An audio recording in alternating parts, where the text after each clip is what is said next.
कि आतंकवाद खत्म होना चाहिए। मुझे नहीं पता आज स्ट्रेंथ आएगी, कल आएगी, परसों आएगी, लेकिन जब मेरे अंदर वापस स्ट्रेंथ आएगी ना, तो मैं वापस खड़ी होकर मैं यही बोलूंगी कि आतंकवाद खत्म करो। ये कल आज आपके कश्मीर में घुसे हैं, आपके कश्मीर में आए हुए पूरे हिंदुस्तान के लोगों को मारा है, अलग अलग जगह के लोगों को मारा है, वो कल आपके घर घुस सकते हैं। कल आपके घर घुसेंगे वो, क्योंकि वो सब जगह है। पहलगाम से 400 किलोमीटर दूर बॉर्डर होने के बाद पहलगाम में पाकिस्तानी आके मार रहे हैं मैम, तो वो वहीं के हैं ना, वो वहीं पल बढ़ रहे हैं। तो इन आतंकवाद खत्म करो, वो जरूरी है। वरना वो कल हमें हमारे घर में घुस के मारेंगे, हमारे घर के बाहर खड़े होके मारेंगे, और हम हिंदू हिंदू कहते रह जाएंगे और कोई कुछ नहीं करेगा हमारे लिए। मेरा पति शहीद है, अब बस ये गवर्नमेंट को बोलना है खुद से भी कि वो शहीद है, उसको शहीद बनाओ, उसको शहीद घोषित करो। ये इंसान नहीं है, ये जल्लाद है, और ये देश खत्म कर देंगे ऐसे ही। ये हमें खत्म कर देंगे, ये आपको खत्म कर देंगे। हम कुछ नहीं बोलेंगे, सबको खत्म। कितने टाइम पहले ये पुलवामा अटैक हुआ था, थोड़ा ही सब, दिन ही हुआ है। 2019 में, 2025 में ये कर दिया, अभी 2 महीने 2 साल बाद फिर कुछ कर देंगे। इन्हें नहीं खत्म करेंगे, हमारे घर में घुस जाएंगे। एक एक घर एक एक दो दो घर उड़ा रहे हो आप, एक एक दो दो आतंकवादियों को मार रहे हो आप। क्या होगा? इनकी नस्लें हैं इनकी। ये घुस के आपके देश में बैठे हैं, आपको ढूंढना पड़ेगा। और हिंदुस्तान की इंटेलिजेंस है इतनी स्ट्रांग मैम, वो ढूंढ सकते हैं। हम, मुझे नहीं पता उनको क्या रोक रहा है, मुझे नहीं पता उनको क्या रोक रहा है। वैसे मेरे अंदर का गुस्सा है जो ये बोल रहा है कि इनको खत्म कर दो, नहीं तो कोई नहीं बचेगा।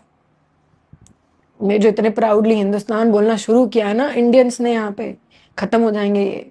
एक सिक्योरिटी गार्ड नहीं था, वहाँ के लोकल्स मदद नहीं कर रहे थे। जो पता नहीं एक लोकल को क्या इन्होंने बना दिया, कोई लोकल मदद नहीं, जेएन के पुलिस मदद नहीं कर रही थी।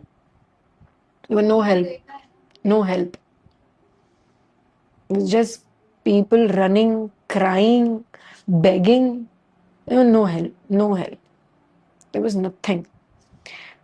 हमें हमारी, एक्चुअली मैं कह सकती हूँ, हमारी देश ने हमें वहां पे अनाथ छोड़ दिया था। उस जगह पे हमारी सरकार ने हमें वहां अनाथ छोड़ दिया था, हमारी आर्मी ने हमें वहां अनाथ छोड़ दिया था। क्योंकि माँ बाप घर पे सुरक्षा करते हैं, देश में सुरक्षा तो वही करते हैं ना, उन्हीं को तो हम बोलते हैं कि हमें सुरक्षित रखेंगे। वहां पे अनाथ कर दिया था उन्होंने। अब मैं पूरे कश्मीर में हम देख रहे थे 330-30 मीटर पे पुलिस, वो सीआरपीएफ के जवान है। तो वहां तो किसी की औकात नहीं है कि आ जाए, क्योंकि वो जवान हमारे देश के हैं, उनके सामने बोलने की इनकी औकात नहीं है।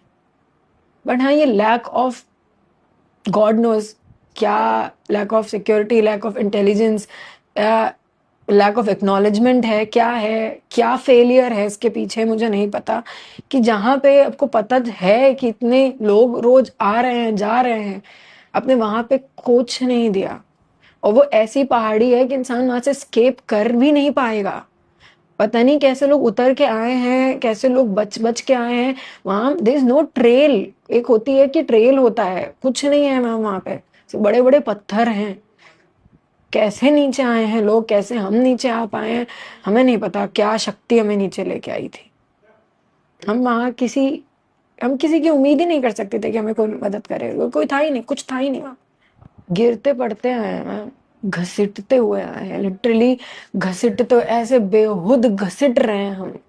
बहुत चोट आई है। मेरी बहन का एक जूता ऊपर रह गया, एक जूता उसने पहना था, उसके पत्थर ऐसे गड़े हैं, और उसमें वो हमें संभाल रही है, क्योंकि मैंने जो खोया उसके बाद मेरे अंदर तो होश नहीं था।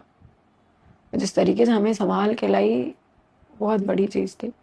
लेकिन ये होना नहीं चाहिए था, ये किसी के साथ नहीं होना चाहिए।